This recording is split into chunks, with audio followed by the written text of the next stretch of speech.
What would you do if a stranger in a fake uniform slapped your wife in broad daylight? For Jack Donnelly, a retired Navy SEAL, the answer was simple. Fight back. And what happened next would shake an entire neighborhood. The slap wasn't just a sound. It was a spark, one that ripped through a quiet suburban street on a warm afternoon in Round Rock, Texas. Neighbors froze where they stood. Sprinklers kept running, but the people holding the hoses stopped mid-motion. Kids dropped their bikes on the sidewalk. Even the hum of a passing car seemed to fade, as if the world itself had gone silent in shock. Trevor Langley, the man in the fake HOA uniform, stood over Hannah Donnelly. She held a hand to her cheek, her face flushed with pain and outrage. He had just struck a woman who had been doing nothing more than trimming her rose bushes in her own yard.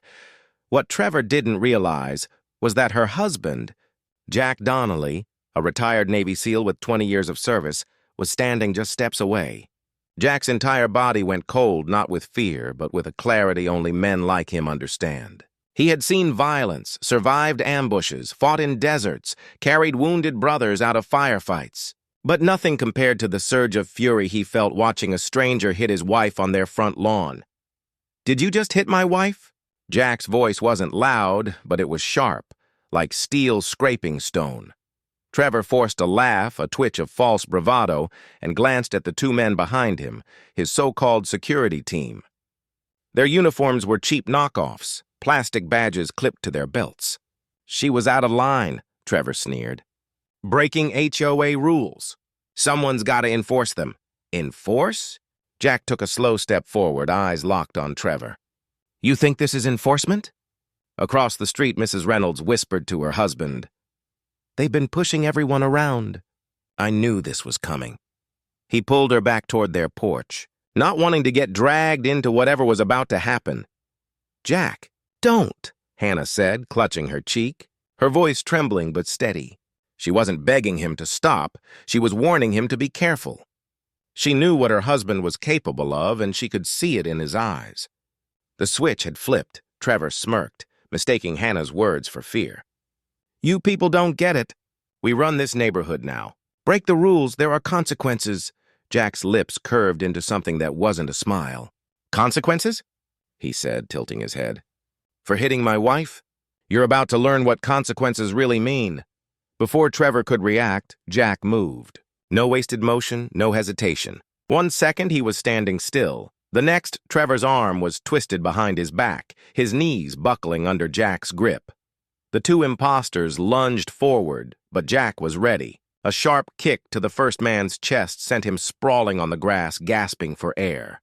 The second swung wildly, but Jack sidestepped, grabbed his wrist, and yanked him down hard. Gasps rippled through the gathering crowd. Some neighbors covered their mouths. Others whispered prayers. For months, they had watched these so-called enforcers strut around like they owned the place. No one had dared stand up to them. Until now. Trevor grunted, face pressed into the dirt as Jack leaned close to his ear. "You're finished," he said quietly, every word deliberate. "You're never putting your hands on her or anyone else again." The other two scrambled back to their feet, dazed and humiliated, torn between running or fighting. Jack's stare locked them in place. They knew they were beaten. From across the street, a teenage boy raised his phone, recording everything. "Yo, this is crazy," he whispered, capturing the moment that would spread through the neighborhood like wildfire. And in the center of it all was Hannah, standing strong despite the sting on her face, her eyes filled with both pride and relief. She had seen her husband in battle mode before once, years ago, when he startled awake from a deployment nightmare. But this time wasn't a dream. This was real, right there on their front lawn. Trevor spat dirt, his voice muffled against the grass. "You're making a mistake, old man. You don't know who you're dealing with." Jack tightened his hold just enough to send a jolt of pain through Trevor's shoulder. "I know exactly who I'm dealing with. A coward hiding behind a fake badge." A murmur rolled through the crowd as more neighbors stepped onto their porches, phones in hand, documenting every second. The fake enforcers had been terrorizing the community for weeks, demanding fines that didn't exist, threatening to tow cars, banging on doors late at night. No one knew exactly how they'd gotten away with it for so long, but fear had kept people silent. Until Jack shattered that silence. One of the imposters staggered back, clutching his ribs from Jack's earlier strike. "Let him go, man," he wheezed. "This isn't over. We've got backing." "Backing?" Jack shot him a look so sharp it froze the words in his throat. "Your backing ends now." For the first time, Trevor's confidence faltered. The smirk slipped from his face, replaced by something closer to panic. He tried to twist free, but Jack's grip was unbreakable. Hannah stood tall, lifting her chin despite the red mark on her cheek. "You think you can bully families?" she said, her voice clear and steady now. "We're not afraid of you anymore." The crowd reacted, murmurs of agreement, nods, even a few claps. It was as if Jack's defiance had given them all permission to finally breathe again. The fear that had gripped the street for weeks began to crack.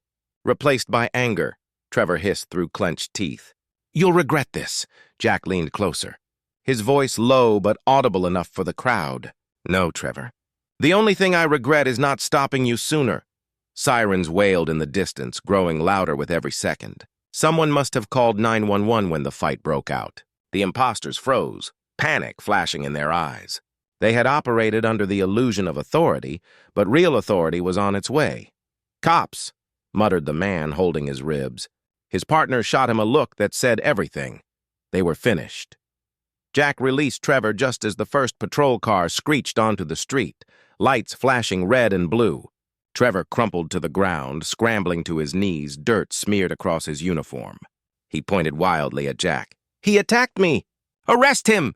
He's dangerous!" But the neighbors were already shouting over him. "He hit her first!"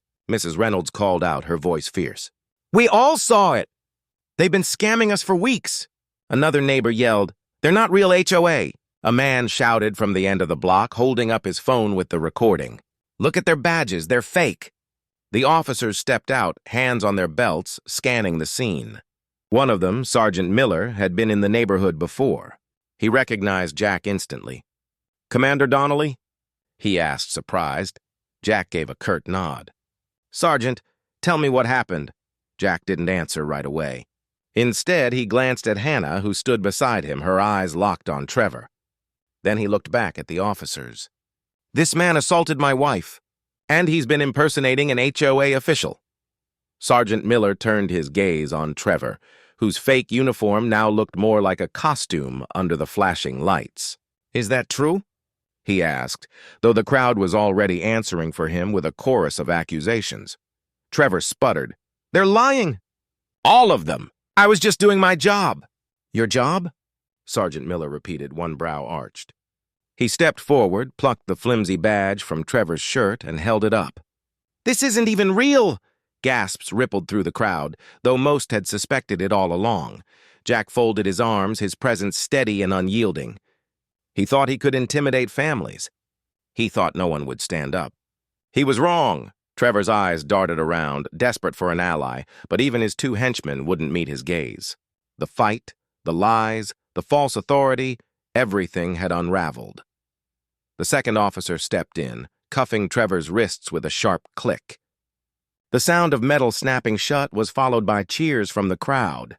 For the first time in weeks, the neighborhood felt alive, not with fear, but with relief. One by one, neighbors came forward. A woman handed over screenshots of threatening text messages signed with HOA enforcement. A man showed letters slipped under his door demanding hundreds in fake fines. Another pulled up his security camera footage, showing the imposters pacing his driveway late at night. Evidence poured in faster than Trevor could protest. "You don't understand," Trevor barked, his voice cracking. "I was taking control. This neighborhood needed order." "Order?" Sergeant Miller asked, unimpressed. "By shaking down families and hitting women?" He shook his head. "Save it for the judge." The officers loaded Trevor into the back of the patrol car. His henchmen didn't resist when they were cuffed next. The bravado that had carried them through weeks of intimidation was gone, replaced by the reality of flashing lights and iron bars. As the cars pulled away, the street erupted in clapping. Some neighbors hugged, others shook Jack's hand, thanking him. Kids pointed at him like he was a superhero who had just saved the day. But Jack didn't bask in it. He simply placed an arm around Hannah, his jaw still tight, his eyes still sharp. To him, this wasn't about being a hero. It was about something simpler, something primal, protecting the person he loved. Hannah leaned into him, her voice soft but steady. "You didn't have to do that." "Yes," Jack said firmly, looking at her. "I did." From across the street, Mrs. Reynolds smiled, whispering to her husband, "Finally." Someone stood up to them. The tension that had haunted the neighborhood for so long seemed to evaporate into the night air. People lingered outside, talking in groups as if reclaiming the street they'd been too afraid to gather on. And in the center of it, Jack and Hannah stood side by side, unshaken. But while the imposters were gone, the story was far from over. For men like Trevor, defeat rarely marked the end. It marked the beginning of something darker. And though no one realized it yet, tonight was only the first chapter in a battle that would test the strength of every person involved. Later that evening, long after the police had left and the streetlights cast their pale glow on empty sidewalks, Jack sat quietly on his porch. The adrenaline had drained from his body, but his mind remained sharp, replaying every second. Hannah brought him a glass of water and sat beside him. For a moment, they didn't speak. The silence wasn't heavy this time. It was grounding, like the calm after a storm. "You think it's over?" she finally asked. Jack shook his head slowly. "Men like that don't quit easy. He'll try something again, but when he does, we'll be ready."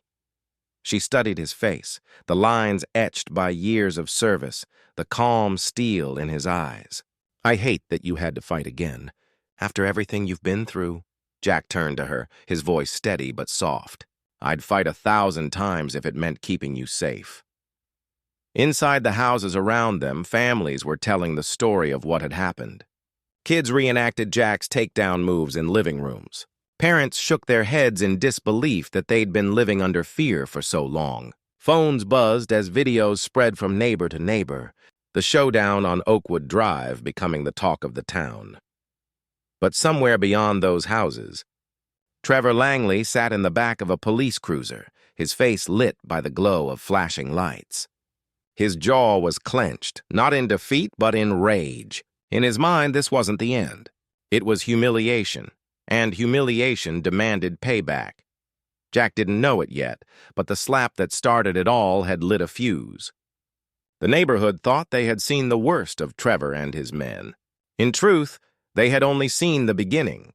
And as the night deepened, a question hung over Oakwood Drive like a shadow. What happens when a man who thrives on control decides he has nothing left to lose? The days following Trevor's arrest unfolded with a strange mixture of relief and unease across Oakwood Drive. For many of the families who had been living in fear of late-night knocks, bogus fines, and the constant threat of harassment, it felt like a heavy curtain had finally been pulled back. Neighbors were talking again, gathering in groups at the ends of driveways, trading their stories of what Trevor and his crew had done. Some laughed nervously, relieved that the nightmare was over. Others spoke with anger, ashamed that they had been intimidated for so long. But under it all was an unspoken understanding. Peace had returned, at least for now, but no one knew if it would last. Jack, meanwhile, tried to step back into the quiet rhythm of his life.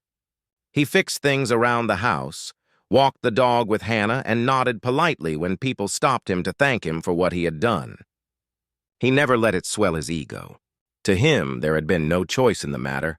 When a man raises his hand to a woman, when fear is being sold as order, someone has to stand up. But deep inside, his instincts refused to quiet down. Years of experience told him that Trevor Langley wasn't the kind of man who took defeat and simply disappeared. Humiliation had a way of transforming men like him into something far more dangerous. And in a cramped jail cell across town, that transformation had already begun. Trevor paced back and forth, his bruises faded, but his pride raw and bleeding. Every time a guard smirked at him, every time another inmate recognized him from the viral video of his takedown, the fire inside him grew hotter. He had strutted through Oakwood Drive for weeks with the swagger of a man in control, and now, in the eyes of the world, he was nothing but a fraud. That sting cut deeper than any set of handcuffs could. He muttered promises of revenge under his breath, swearing that Jack Donnelly hadn't beaten him, not really. The game wasn't over. Beyond the jail walls, Trevor still had followers. Men who hadn't been arrested, men who owed him favors, men who still believed in his twisted sense of authority. He had ways of reaching them, and slowly, piece by piece, he began planting the seeds of his retaliation. Meanwhile, life on Oakwood Drive tried to resume its familiar patterns. Children played basketball again, their laughter echoing off garages. Couples walked their dogs, pausing to chat at corners they had once hurried past. Hannah smiled more easily, though a faint mark on her cheek reminded her and Jack of the night when calm had turned to chaos. Jack watched all of it with quiet intensity. He wanted to believe the danger was gone, but the soldier in him refused to stand down. Danger rarely disappears. It adapts, it waits, and it strikes when you least expect it. One evening, as the sun dipped low and the air cooled, Hannah joined Jack at the edge of their yard. He was staring down the street, his arms folded, his eyes scanning the shadows. "You're waiting for something," she said softly. Jack didn't look at her. He kept his gaze fixed on the distance. "He won't let this go. Men like him never do." Hannah slipped her hand into his, grounding him. "Then we'll face whatever comes together," she said, her voice steady, her strength undeniable. Jack finally turned to her, the hardness in his eyes softening for the first time that evening. Her words reassured him, but the unease still clung to him like smoke after a fire. Somewhere out there, Trevor was plotting, and Jack knew the next move wouldn't come in the form of fake fines or hollow threats. No, the next move would be darker, more deliberate, and far more dangerous. Trevor spat onto the grass, staggering back to his feet. His cocky smirk hadn't completely faded, but the cracks in his bravado showed when his voice quivered. "You think you're some kind of hero? You think anyone's gonna thank you for this? You don't even know who you're messing with." Jack took a slow, deliberate step forward. The movement alone silenced the crowd. His voice was steady, cold, and sharp enough to cut the tension. "No, you don't know who you're messing with. You laid your hands on my wife. That's not something you walk away from." Trevor's crew tried one desperate rush, but Jack's military instincts took over. He moved with brutal precision, no wasted motion. The first swung wildly, only to have his wrist caught, twisted until he dropped to his knees with a cry of pain. The second lunged, but Jack struck hard to the chest, the impact forcing the air from his lungs. He collapsed in the grass, gasping for breath. Gasps rippled through the neighbors. Some muttered cheers under their breath. Others shielded their children's eyes. Hannah stood frozen, her hand still on her stinging cheek. Watching her husband shift into the soldier she rarely glimpsed, the man who could dismantle a threat in seconds. Jack crouched beside Trevor, who now trembled more from fear than from the beating. His voice dropped to a low growl. "If you ever touch her again or anyone else on this street, you won't just be worrying about fake fines. You'll be worrying about walking away at all." Trevor let out a shaky laugh, hollow and unconvincing. "You don't scare me," he muttered, but his darting eyes betrayed him. Jack leaned closer, his stare unblinking. "I don't bluff." Sirens wailed in the distance, flashing lights bouncing across rooftops as cruisers turned onto the street. The impostors froze, their earlier arrogance stripped away. From the crowd, Carla Park's voice rang out, trembling but firm. "I saw it." He slapped her. "We all saw what they've been doing." She pointed directly at Trevor. "He's been harassing us for months." Other neighbors shouted too. Mr. Chen called out, "They came after me and my wife, said we owed fines that didn't exist." Mrs. Reynolds added quickly, "They threatened me over my curtains. I've been too scared to speak up." Police cruisers screeched to a halt, tires grinding against asphalt. Two deputies stepped out, hands near their holsters. Officer Ramirez's eyes widened as he scanned the scene, the battered fakes, Jack standing tall, the neighbors huddled around. "What happened here?" he demanded. Before Jack could reply, Carla pointed again. "Those men aren't HOA security. They're frauds. They've been terrorizing this street. And today She jabbed a finger at Trevor, hit Hannah Donnelly right across the face. Ramirez's gaze hardened. He turned to Jack. "Sir, is that true?" Jack gave a sharp nod. "My wife was trimming roses." He came at her spouting nonsense about violations, then struck her. I stepped in. Hannah stepped forward, voice steady though her cheek was red and raw. "He hit me in front of everyone." Ramirez's jaw tightened. He shifted toward Trevor. "You got anything to say to that?" Trevor's mouth opened, but no sound followed. The deputies moved quickly, frisking the men, pulling out fake IDs, ripping off counterfeit badges. One officer shook his head in disgust. "Bogus. Not even close to real." Neighbors erupted again, voices overlapping, complaints of fake fines, threats, harassment. Months of bottled-up fear finally spilled out. Jack kept silent, standing guard at Hannah's side, his arm steadying her shoulders. Officer Ramirez faced Jack once more. "We'll need full statements." "Looks like you roughed them up pretty good." Jack's tone stayed even. "I didn't touch them until after they laid hands on my wife." Ramirez studied him, then gave a slow nod. "With the witnesses here, I don't think you'll have much to worry about." Trevor shoved into the cruiser, twisted his face into a mask of rage. "This isn't over!" he shouted, muffled as the door slammed shut. Jack didn't flinch. He kept his eyes locked on the car until it rolled away, arms still protectively around Hannah. The flashing lights faded, but the crowd knew this night wasn't just about fake enforcers. It was about reclaiming their community from fear. When the squad cars disappeared with Trevor and his crew locked inside, the street didn't scatter the way it usually did after police business. Instead, people lingered in small knots, whispering, replaying the chaos they had just witnessed. For months, everyone had avoided direct confrontation, skirting the men in phony uniforms. But now the silence was broken, and the air buzzed with a strange mixture, relief laced with anger. Hannah leaned into Jack, her cheek still sore beneath her hand. He guided her gently toward the porch, but before they could sit, Carla Park hurried up. Her voice wavered, though fire burned in her eyes. "You did what all of us were too scared to do. I don't even know how to thank you." Jack shook his head. "Don't thank me. Just don't stay quiet anymore. Silence is how people like them get away with it." Carla's gaze shifted to Hannah's face, her expression tightening. "I should have spoken up sooner." "We all should have." More neighbors drew closer. Mr. Chen stepped forward, voice heavy with shame. "They came to my house 3 times, said my mailbox was out of compliance. I paid $50 thinking it was real. My wife warned me, but I didn't want trouble." "You're not the only one," Mrs. Reynolds added quickly. "They got me for $200 over curtains. I was terrified they'd vandalize my place if I refused." The crowd grew restless, overlapping confessions spilling out. Fake fines, intimidation, harassment of children playing outside. Every story added weight, building a portrait of a street that had been held hostage by fear. Jack crossed his arms, listening, eyes scanning the group. When the voices died down, he said firmly, "You all knew something was wrong, but fear kept you quiet. I get it. Not everyone's trained to fight back. But silence is what gave them their power." From the back, a voice rang out. Tom Alvarez, a neighbor Jack hardly knew, folded his arms. "Easy for you to say. You're a SEAL. You've been through combat. We've got jobs, families. We can't risk getting dragged into fights." Jack's eyes locked with his. "I'm not asking anyone here to fight. I'm asking you to stop pretending nothing's wrong.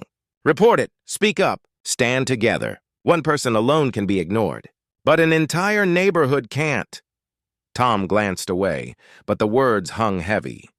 Then Hannah spoke, her voice carrying stronger than anyone expected. "When he hit me, I wasn't just hurt. I was humiliated. He wanted me to feel small. But I didn't, because I knew Jack was there. And because I know none of us should have to live in fear of men like that. If you let people like Trevor run things, they'll keep taking until nothing's left." A hush fell. Margaret Reynolds stepped forward, leaning hard on her cane. "She's right. I've been here 30 years. This is my home. And I'll be damned if I let 3 punks in fake uniforms tell me how to live." Her voice cracked, but her resolve was unshaken. The murmurs turned into agreement. For the first time in months, fear seemed to thin, replaced by something sturdier. Jack tightened his arm around Hannah. "You all saw what happened. They're gone, for now. But don't think they won't try again. The police can handle charges, but the real fight is making sure no one like them ever believes this neighborhood is easy prey. Carla nodded quickly. Then maybe it's time we had a meeting. Not the HOA board, the real neighbors. We've got to talk about watching out for each other. Mr. Chen raised his hand tentatively. My garage is big enough. We should do it soon, before people slip back into silence. A ripple of agreement spread. People who had spent months avoiding eye contact were suddenly talking, exchanging ideas, rediscovering a sense of unity. Hannah finally eased onto the porch swing, exhaustion catching up with her. She leaned into Jack's shoulder and whispered, "Do you think this really changes anything?" Jack stared down the street, the sunset staining rooftops orange. "Yeah," he said slowly. "It changes everything. Fear kept them strong. Now that fear's gone." For the first time since arriving in Round Rock, Hannah felt something she thought she'd lost: safety. Not because the danger was gone, but because the people around her had finally woken up. An hour later, the night deepened, but the street still pulsed with tension. Porch lights glowed up and down the block, shadows stretching long across driveways where neighbors lingered in clusters, their voices low but restless. 2 officers made their way back toward the Donnellys' porch. The taller one, Sergeant Kyle Anderson, carried himself like a man who'd seen it all, but was still rattled by what he'd just walked into. His partner, Deputy Lisa Ward, flipped open a small notebook as they approached. "Mr. and Mrs. Donnelly," Anderson began, his tone steady but edged with fatigue. "We'll need your statements. But before we do, there's something you ought to know. Those 3 men we hauled in, this isn't their first time." Jack's jaw tightened. "Meaning what?" Anderson leaned against the railing, lowering his voice. "We ran their IDs. Trevor Langley's got priors. Fraud, intimidation, even an old assault out of El Paso. He's been bouncing from neighborhood to neighborhood, pulling the same scams.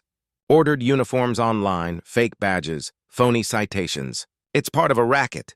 Hannah's stomach turned. "So he's done this before?" Ward nodded. "Yes, ma'am. Different cities, same setup. Pretend to be HOA enforcement, threaten fines, pressure people into paying. Most folks don't question it. Until tonight, nobody's pushed back this hard." Jack exhaled, his expression tightening. "How long would they have kept at it here if nobody said anything?" Anderson shrugged grimly. "As long as they could. People freeze when they think they're dealing with authority. Doesn't matter if it's fake. They see a badge, a clipboard, and they just comply." From the yard, Carla Park crossed her arms. "So what happens now? Do they just get a slap on the wrist and stroll back in a few weeks?" Ward shook her head. "Not this time. We've got multiple witness statements, video evidence, and Mrs. Donnelly's assault. They'll be facing charges: impersonating an officer, harassment, assault, maybe extortion if we can prove the money trail. They won't walk away easy." A murmur of relief swept the crowd. It didn't erase the anger, but it softened the sharp edge of fear. Still, Jack pressed. "And the neighbors they scammed? Do they get their money back?" Anderson hesitated. "That depends on the investigation. But your testimony, and the others, will go a long way." Hannah shifted uneasily, her voice tight. "I just want to make sure no one else goes through this. It's not just the money.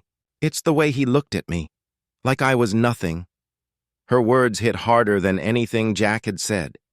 People murmured agreement, some nodding, others wiping at their eyes. Ward closed her notebook with a soft snap. "We'll stay in touch.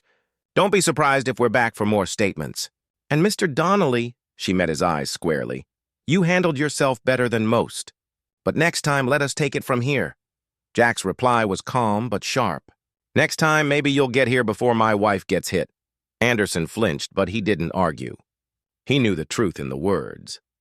The officers returned to their cruiser, leaving the neighborhood buzzing with unease. Margaret Reynolds was the first to break the silence, her voice trembling but resolute. "Fraud in El Paso, extortion, and here we thought it was just stricter HOA rules. I feel foolish." Jack turned toward her, his voice steady. "You're not foolish. They preyed on people trusting what they saw. That's what predators do. They hide behind authority. The shame isn't on you, it's on them." For the first time in weeks, Margaret straightened, her cane firm against the pavement. Tom Alvarez muttered from the side. So what now? We just wait for court dates? What if they make bail? Jack didn't sugarcoat it. Then we stay vigilant. But now the police know. The system knows. And most importantly, he gestured toward the gathered neighbors. We know. They can't hide in plain sight anymore. The group lingered, voices low, but the tension had shifted. What once felt like a street living in fear now carried something different, raw, open, ready to act. Hannah squeezed Jack's hand as they finally stepped inside. Her cheek still ached, but her posture was stronger. I never thought roses and pruning shears would end with police cruisers on our street, she whispered. Jack gave a faint, weary smile. Life tests us where we least expect it. His gaze drifted back through the window to their neighbors still murmuring together. But tonight proved something. This street isn't powerless anymore. The following weekend, the neighborhood gathered again, this time not on the sidewalks under police lights, but inside the Chen family's garage. Folding chairs formed a circle, and a whiteboard leaned against the wall with the words, Oakwood Watch scribbled across it in blue marker. It wasn't official, not yet, but it was real. Margaret Reynolds sat front and center, cane across her lap, her voice stronger than anyone had heard in months. We've been divided too long. Whispers, suspicions, everyone retreating into their homes. That's how Trevor got in. He fed on our silence, but no more. Tonight we speak plainly and we act together. Around her, heads nodded. Tom Alvarez tapped a pen against his notepad, listing ideas for communication lines, group texts, cameras, a shared fund for security upgrades. Carla Park offered to draft a neighborhood charter, something that could hold weight if outsiders tried again. Even the Chen kids pitched in, volunteering to design signs that read Oakwood Neighborhood Watch. We protect our own. Jack didn't sit at the center. He stayed slightly back, leaning against the garage frame, but his presence anchored the room. When someone asked him what tactics they should adopt, he spoke carefully. You don't need to fight fire with fire. What you need is awareness. Pay attention to details. License plates, clothing, patterns. Don't ignore that gut feeling when something feels off. And most importantly, stand with each other. Lone voices get silenced. A chorus gets heard. Hannah watched from her chair, her hand resting against her cheek where the bruise was still faintly visible. She felt the warmth of community circling around her, something that fear had stolen weeks ago. The sight of neighbors sharing ideas, raising their hands, leaning toward one another. It began stitching a wound she hadn't realized cut so deep. When the meeting closed, Margaret raised her cane slightly, her voice carrying. We're not victims. Not anymore. Trevor thought we were easy targets. He thought wrong. A ripple of applause filled the garage, not loud, but steady, like rain on a roof. The sound carried through the open door and out into the night air, announcing to the quiet street that something had changed. Later, as people walked home beneath the street lamps, Jack and Hannah lingered on their porch. The block looked ordinary again. Lawns trimmed, cars parked neatly, wind stirring leaves across driveways. But it felt different. Stronger. Hannah whispered, Do you think they'll come back? Jack's eyes scanned the street, calm but unflinching. If they do, they won't find the same neighborhood. She leaned against him, breathing easier than she had in weeks. And in that silence, Oakwood Drive seemed to exhale too. The fear that once gripped it had been replaced by something far harder to break. Unity. It didn't erase what had happened, and it didn't guarantee safety forever. But it meant that when the next test came, and Jack knew one always would, they wouldn't face it alone. Because sometimes the strongest walls aren't built of brick or stone, but of people willing to stand together, shoulder to shoulder, refusing to be broken.